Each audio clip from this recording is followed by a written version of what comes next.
ಬಾಂಧವರಿಗೂ ನನ್ನ ಶರಣಾರ್ಥಿ. ನಾನು ನಿಮ್ಮ ಶ್ರೀದೇವಿ ಹೋಗಾರ್. ನಾವು ಪರಮಾತ್ಮನ ದರ್ಶನವನ್ನು ಮಾಡಬೇಕು ಅಂತ ಯೋಚನೆ ಮಾಡ್ತೀವಿ, ಅಥವಾ ಪರಮಾತ್ಮನ ಕೃಪೆಗೆ ಪಾತ್ರರಾಗಬೇಕು ಅಂತ ಹೇಳಿ ಅಂದ್ಕೊಂಡಿವಿ, ಅಥವಾ ಒಂದು ಪರಾತ್ಪರ ಶಕ್ತಿಯ ಜೊತೆಗೆ ಜೋಡಿಸ್ಕೊಳ್ಬೇಕು ಅನ್ನುವಂಥದ್ದು ಮನುಷ್ಯನ ಪುರಾತನವಾಗಿರುವಂಥ ಸಂಕಲ್ಪ.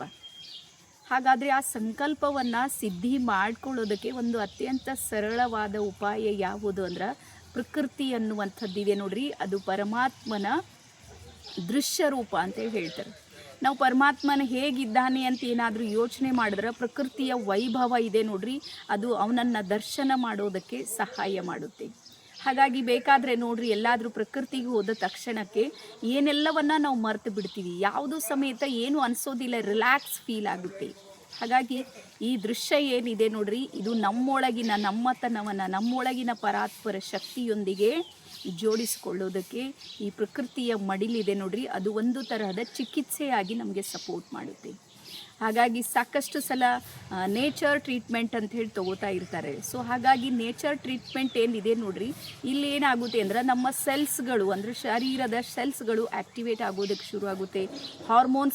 ಯಾರ ಹಾರ್ಮೋನ್ಸ್ಗಳು ಇಂಬ್ಯಾಲೆನ್ಸ್ ಆಗಿವೆ ಅವು ಬ್ಯಾಲೆನ್ಸ್ ಆಗೋದಕ್ಕೆ ಸಾಧ್ಯ ಆಗುತ್ತೆ. ರೀಸನ್ ಏನು ಅಂದ್ರೆ ಪ್ರಕೃತಿಯಲ್ಲಿರುವಂಥ ಎಲ್ಲ ತತ್ವಗಳು ನಮ್ಮೊಳಗೂ ಸಮೇತ ಕಾರ್ಯ ಮಾಡ್ತಾ ಇವೆ.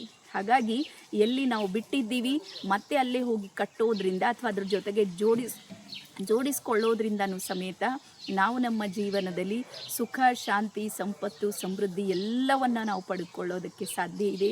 ಹಾಗಾಗಿ ತಮ್ಮೆಲ್ಲರಿಗೆ ಹೇಳೋದೇನು ಅಂದ್ರೆ ಪ್ರಕೃತಿ ಅಂದ್ರೆ ಮಾತೆ, ಪ್ರಕೃತಿ ಅಂದ್ರೆ ದೇವತೆ, ಪ್ರಕೃತಿ ಅಂದರೆ ಸರ್ವಸ್ವವನ್ನು, ನಾನು ಕೇಳಿರುವಂಥ ಎಲ್ಲವನ್ನ ನೀಡುವಂಥ ಅತ್ಯಂತ ಶಕ್ತಿಶಾಲಿಯಾಗಿರುವಂತಹ ಒಂದು ವ್ಯವಸ್ಥೆ ಯಾವುದಾದ್ರೂ ಇದ್ರೆ ಅದು ಪ್ರಕೃತಿಯ ವ್ಯವಸ್ಥೆ ಅಂತೇಳಿ ಹೇಳ್ತಾ, ಬನ್ನಿ ಎಲ್ಲರೂ ಪ್ರಕೃತಿಯ ಮಡಿಲಲ್ಲಿ ಆನಂದವಾಗಿರೋಣ. ಆನಂತರ ಒಂದು ಹೇಳ್ತೀನಿ, ರಿಲೇಷನ್ಶಿಪ್ ಪ್ರಾಬ್ಲಮ್ ಇರೋರಿಗೆ ಸ್ಪೆಷಲಿ ಹೇಳ್ತೀನಿ, ಪ್ರಕೃತಿಯ ಜೊತೆಗೆ ಕನೆಕ್ಟ್ ಆಗೋದ್ರಿಂದ ರಿಲೇಷನ್ಶಿಪ್ನ ಏನು ಬ್ಯಾಡ್ ಫೀಲಿಂಗ್ಸ್ಗಳಿವೆ ಅಥವಾ ನೆಗೆಟಿವ್ ಎನರ್ಜಿ ಇರ್ಬೋದು ಅಥವಾ ಬೇಡವಾಗಿರುವಂಥ ವಿಷಯಗಳೆಲ್ಲವೂ ಸಮೇತ ನಾವೇನು ಮಾಡ್ತೀವಿ ಅಂದ್ರೆ ನಿಧಾನಕ್ಕೆ ಅದರಿಂದ ಹೊರಗೆ ಬರೋದಕ್ಕೂ ಸಮೇತ ಈ ಪ್ರಕೃತಿಯ ಚಿಕಿತ್ಸೆ ನಮಗೆ ಸಹಾಯ ಮಾಡುತ್ತೆ ಅಂತೇಳಿ ಹೇಳ್ತಾ ಎಲ್ಲರಿಗೂ ಶರಣಾರ್ಥಿ. Thank you.